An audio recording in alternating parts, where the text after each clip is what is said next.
Hello, my name is Sam Edgman, and I work for the SAS Institute. In this video, I'm going to use JMP's fit model platform, and in particular generalized regression, to analyze the eras throughout the history of the game of baseball. I've already pulled in a data set, so let's begin. I'm going to go Analyze, Fit Model. I'm going to choose Generalized Regression. Now, I'm using generalized regression not necessarily to build a great model, even though it's quite capable of doing that.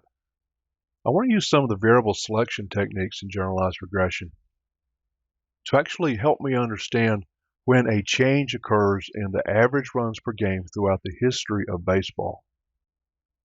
Now, what's that going to look like?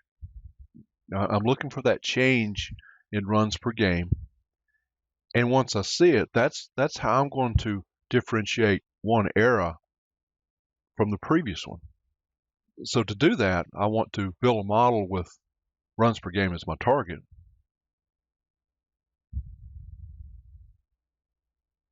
And I want to look at each year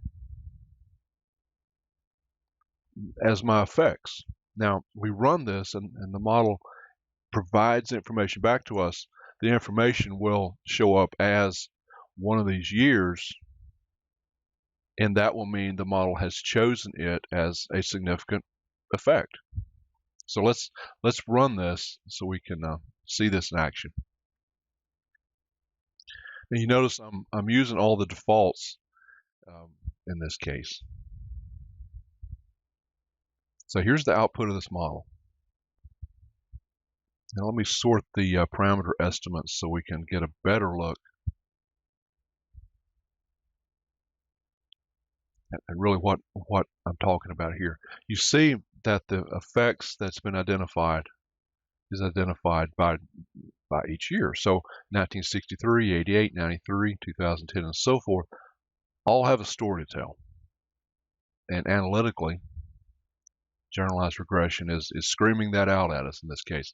Now, something else I want to look at here is the parameter estimates as a whole, and as you can see, some of these years are zeroed out, meaning it found no significance in those years. So what do I want to do with that? I would actually like to rerun the model just with the non-zeroed effects. So to do that, I just have to go to this drop down and say relaunch with active effects. It will bring up my launch platform with the significant years already identified. And just say run. And here's the new table. One of the things I really like about this generalized regression in the JMP platform is this table here. I like this table because it gives me such a good visual of what the model has effectively chosen as significant. In this case, we're talking about the years throughout the history of baseball relative to when runs changed. And when those runs changed, that was indicative to us as a point of a rule change, an event. But regardless, that's how we differentiate our eras of the game.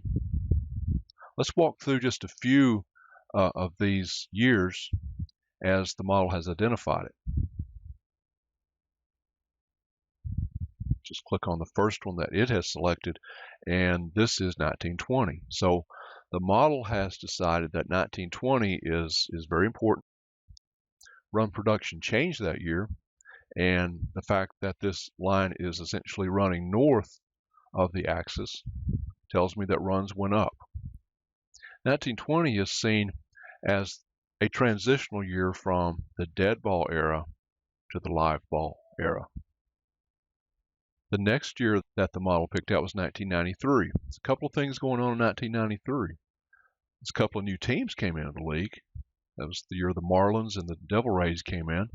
And it's also seen by some baseball historians as the beginning of the power era, otherwise known as the steroid era. Another year that's seen as significant is 1942, and runs went down. Runs went down because the major league players left the league to join the military and fight in World War II. The league went on with replacement players, and they just did not score as many runs as the regulars did. This is known to baseball historians as the war years. 1963 is the next year that is identified, and that is generally known to baseball historians as the expansion years. Baseball went from 16 to 30 teams starting in 1963, and the dilution of talent caused the run production to fall. Another year that's significant, according to the model, is 2010. 2010 might be considered the end of the steroid era. It's when baseball really started to crack down on performance-enhancing drugs. And just one more, and I'm glad I picked this one out. This is 1977.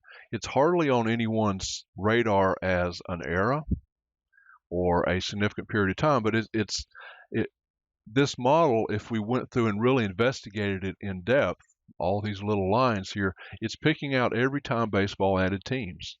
Run production changed every time that happened.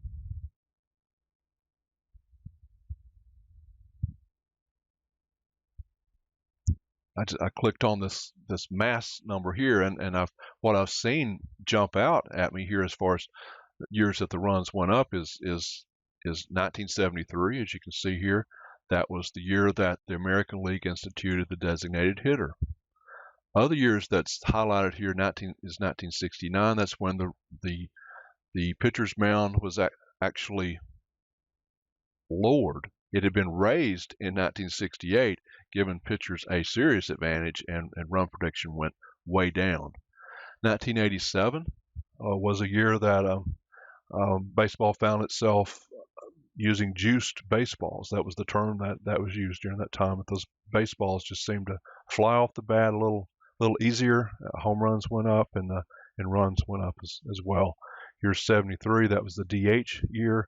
1911 is a mystery, and that's good that this method has pulled out some things that we don't know, but it's just telling us that we need to investigate periods like 1911.